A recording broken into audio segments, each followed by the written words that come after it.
বিশ্ব ভূরাজনীতি ও সামরিক মেরুকরণে ঘটে চলেছে এক অভূতপূর্ব পরিবর্তন।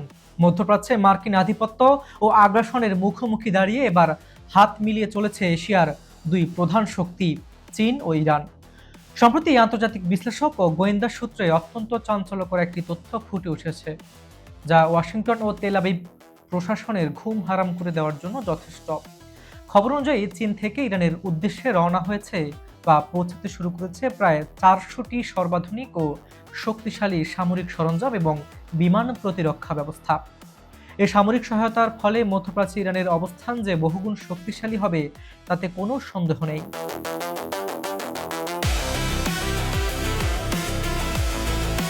ইরানে পাঠানো এই বিশাল অস্ত্র চালানের প্রধান আকর্ষণ হলো চীনের তৈরি অত্যাধুনিক এয়ার ডিফেন্স সিস্টেম এবং ম্যানপ্যাডস।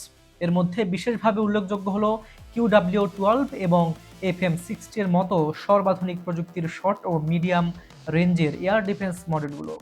এই মিসাইল ও ডিফেন্স সিস্টেমগুলো অত্যন্ত নিখুঁতভাবে শত্রুপক্ষের যে কোনো যুদ্ধ বিমান, সামরিক হেলিকপ্টার, ক্রুজ মিসাইল এবং ড্রোনকে মাঝ আকাশে ধ্বংস করতে সক্ষম। বিশেষ করে মার্কিন তৈরি F-35 বা স্টিলথ প্রযুক্তির যুদ্ধ বিমানগুলোকে শনাক্ত ও প্রতিহত করতে এসব প্রযুক্তির অত্যন্ত কার্যকর ভূমিকা পালন করবে বলে মনে করছে বিশ্লেষকরা।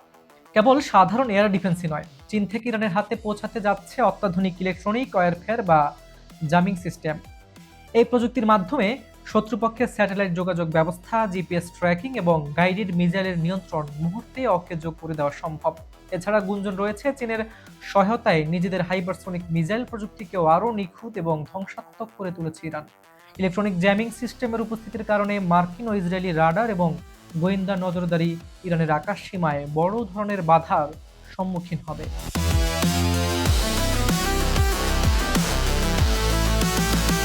গত কয়েক দশকে মধ্যপ্রাচ্যে যুক্তরাষ্ট্রের নিরঙ্কুশ আকাশ আধিপত্য বজায় ছিল। তবে চীনা এয়ার ডিফেন্স প্রযুক্তিতে ইরান সজ্জিত হওয়ার পর সেই পরিস্থিতি সম্পূর্ণ বদলে যাচ্ছে।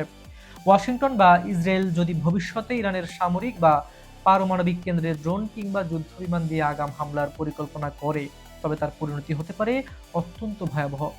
প্রতিটি পদক্ষেপে তাদের মুখোমুখি হতে হবে চীনা তৈরি ইন্টারসেপ্টর মিসাইল ও শক্তিশালী এয়ার ডিফেন্স নেটওয়ার্কের, যা যে কোনো মার্কিন বিমান বা মিসাইলকে মাঝপথেই ধ্বংস করার সক্ষমতা রাখে।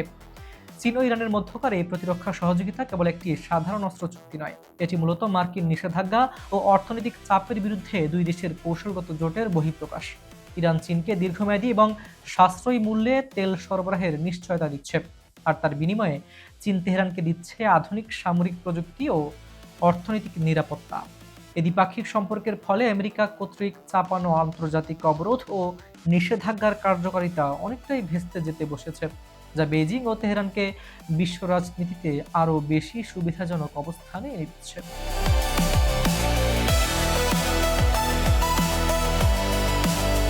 এই নজিরবিহীন অস্ত্র সরবরাহ এবং প্রতিরক্ষা নেটওয়ার্ক জোরদারের খবর এমন এক সময়ে সামনে এলো যখন মধ্যপ্রাচ্যে মার্কিন উপস্থিতি দিন দিন ঝুঁকিপূর্ণ হয়ে উঠছে। ডোনাল্ড ট্রাম্প বা মার্কিন প্রশাসনের কঠোর নীতির মুখে নতি স্বীকার না করে উল্টো চীন ও রাশিয়ার মতো পরাশক্তিগুলোর সাথে নিজেদের সামরিক সম্পর্ক জোরদার করছে ইরান। এতে করে একদিকে যেমন আমেরিকার একক আধিপত্য চ্যালেঞ্জের মুখে পড়ছে, অন্যদিকে মধ্যপ্রাচ্যের নিরাপত্তার সমীকরণে ওয়াশিংটনের প্রভাব খুব দ্রুতই হ্রাস পাচ্ছে। যদি সংক্ষেপে বলা যায়, তাহলে চীন থেকে পাঠানো এই 400 শক্তিশালী এয়ার ডিফেন্স ব্যবস্থা এবং সামরিক সরঞ্জাম ইরানকে শক্তিশালী এবং আঞ্চলিক প্রতিরক্ষায় এক নতুন উচ্চতায় নিয়ে গেছে। ইরান এখন আর কেবল প্রতিরক্ষামূলক অবস্থানে আটকে নেই, বরং শক্তিশালী বন্ধুদের সহায়তায় তারা মার্কিন বা যে কোনো বহিরাগত আগ্রাসন প্রতিহত করতে প্রস্তুত। এই ঘটনার পর ওয়াশিংটন এবং তাদের বন্ধু ইসরায়েল কিভাবে নিজেদের কৌশলগত পরিবর্তন করে এবং মধ্যপ্রাচ্যের এই নতুন সামরিক ভারসাম্য কিভাবে বৈশ্বিক রাজনীতিকে প্রভাবিত করে তা দেখতে এখন পুরো বিশ্ব মুখিয়ে আছে। সুপ্রিয় দর্শক, আজ এ পর্যন্তই। আমি হাবিবুর রহমান নিশান আজ এখানে বিদায় নিচ্ছি। দেখা হচ্ছে খুব শীঘ্রই নতুন কোনো বিশ্ব রাজনীতির ভূ রাজনৈতিক ইস্যু নিয়ে। সে পর্যন্ত ভালো থাকুন, সুস্থ থাকুন। আল্লাহ হাফেজ।